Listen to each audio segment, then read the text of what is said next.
Uluberia beta ব্যান্ডকোয়েট সামাজিক হলে পালিত হলো গণেশ চতুর্থী উৎসব। গ্রামীণ হাওড়ার উলুবেড়িয়া নোনায় অবস্থিত বিটা ব্যান্ডকোয়েট সামাজিক হলে সমাজসেবিকার উদ্যোগে অনুষ্ঠিত হয় গণেশ চতুর্থী উৎসব। এই উৎসব বিনায়ক চতুর্থী নামেও পরিচিত। আর 7ই সেপ্টেম্বর শনিবার গণেশ চতুর্থীতে ভারতের বিভিন্ন রাজ্যেও পালিত হয় এই গণেশ চতুর্থী উৎসব।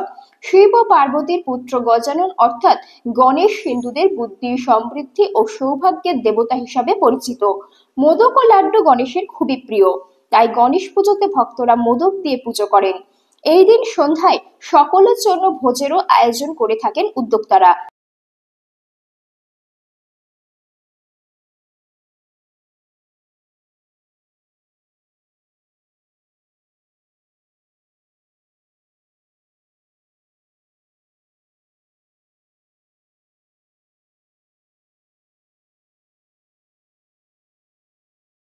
এই দিন সমাজসেবিকা চুমকি বোস ঘোষ এই পুজো নিয়ে ঠিক কি বললেন শুনুন।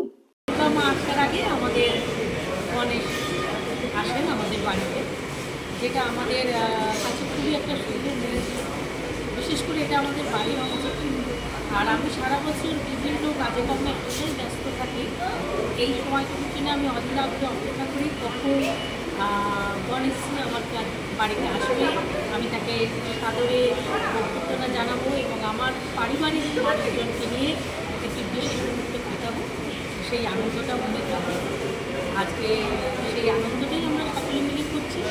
আর ওনার কাছে একটাই প্রার্থনা করবো যে আগামী দিন সকলের মঙ্গলময়, সকলে সুন্দর থাকুক, সুস্থ থাকুক। চুমকি ঘোষ, এটা আমাদের পারিবারিক পুজো, বাড়ির পুজো।